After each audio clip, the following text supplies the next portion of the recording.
Yani and I are on here. We're doing a live video, live feed for depression. Not so fun, I know, but we're doing a mukbang. Hey! So, we're gonna talk depression and we're gonna feed our faces with crab and mussels on And tonight. rice. Hi, And church.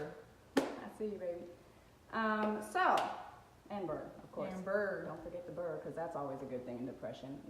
Don't do it. Don't do it. Don't do Don't, it. don't, Okay. don't do this. So, as many of you know, I've recently had, you can go ahead and put that out, a bout of depression.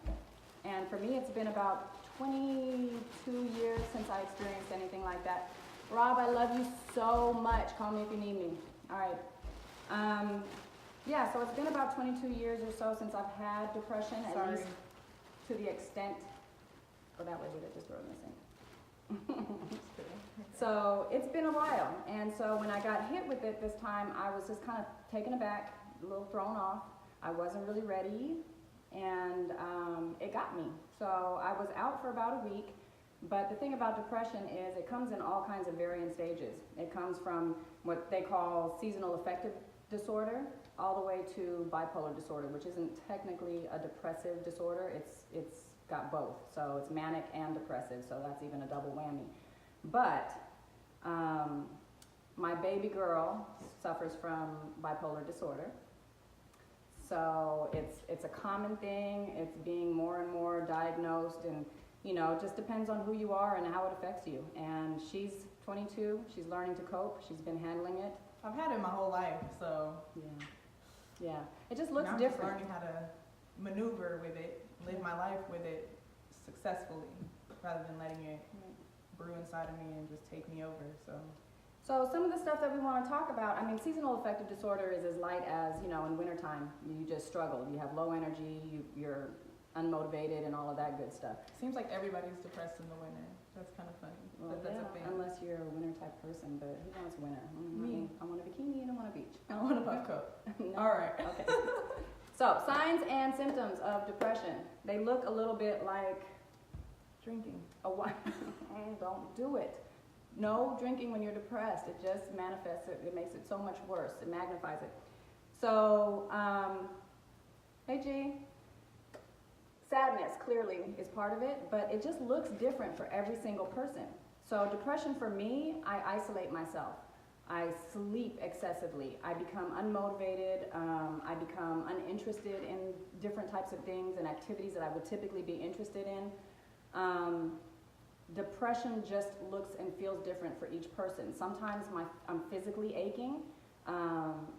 Sometimes I'm not eating. Sometimes I'm overeating. How does it show up for you? For me, my depression looks like both oversleeping and having insomnia. Because with my depression, my anxiety gets triggered. So when I have too much anxiety, that causes the insomnia. When I'm having anxiety attacks, I can't sleep. It doesn't put me to sleep. It keeps me energized in a negative way. Just worried about what's going to happen, what's in the future, what's been happening, just anxiety. Some of what comes with it too is pessimism. Like you feel hopeless, you feel desolate, like you can't feel do anything. helpless, and you feel like it's not a good place, and it's dark and it's uncomfortable.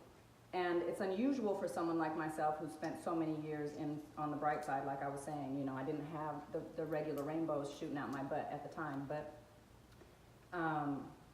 it's just a tough place to be because although I know through all of my life experience, everything's going to be okay. I know that. Told my kids that all their lives. So far it's proven to be true, but in the moment you don't feel that, and there's nothing really you can do. You can hear it, you can say it, you can try, but it just doesn't feel that way, and so you're in this place of despair. So it can affect memory. Some people have thoughts of death or suicide. Now, as far as I'm concerned, when I was younger, there were suicidal tendencies. In my adult life, I feel as though sometimes I have thoughts of if I weren't here, it wouldn't make a difference. Or things would be better. Or things might be better for other people, or even just for myself. I just don't want to deal or cope. And that's normal, and it scares a lot of people. It's when there's action or plans behind it. Thank you, baby. Hugs back to you.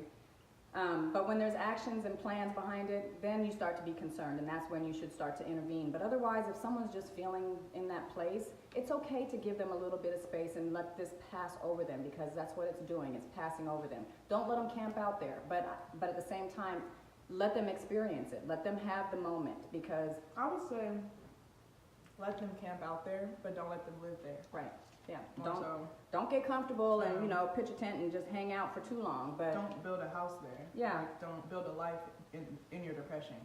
the problem is a lot of people won't share their depression, so you don't know. Mm-hmm. So for me, I went outward with mine this time. First of all, because I was a little bit panicked that I was in that place. It's a little scary. So, if I say it out loud, one, I also need people to know that I'm human, because everyone sees a certain persona, and the truth is I have human experiences like everybody else. Yes, I know I can manifest things. Yes, I know that I'm strong. Yes, I know that I can overcome. Of course, because I've gone... Hey, Ghetto. I've overcome so much, huh, Maisha, in my life. I didn't hear you, baby. Yeah. Oh, so basically, I'm sharing with the world because I don't have anything to hide, and I don't feel any shame. Some people feel shame. Some people feel guilty. Some people just get isolated and don't want to be bothered, don't want to share their experiences, and that's okay too, to a certain extent. Like I said, if you know somebody who's withdrawing, don't let them camp out there. But sometimes let them have a minute. Yeah. Give them a little bit of space, but then check in. So, those are some of the symptoms, and they can manifest physically. I mean, it can affect your digestive system. It can affect your sleeping, your eating. It can affect a lot of different things physically. Cramps, you can just really, so, if you're suffering from any type of depression, just pay attention to yourself as much as possible. Try to stop. Slow down everything around you. Be still. Be as still as you can. It's one of our mottos. Yeah, get still. To be Hold on. still. Yep, because the thing is, it's literally passing over you. And if you jump on that train, you're going on a whirlwind. Mm-hmm. You're going to be having this experience that's going to take you up on the coaster, down on the coaster, and it's just not a fun time. So, baby girl, I've seen it, and I'm glad that you're out of it. And if there's anything I can do, It's not you easy. can contact me.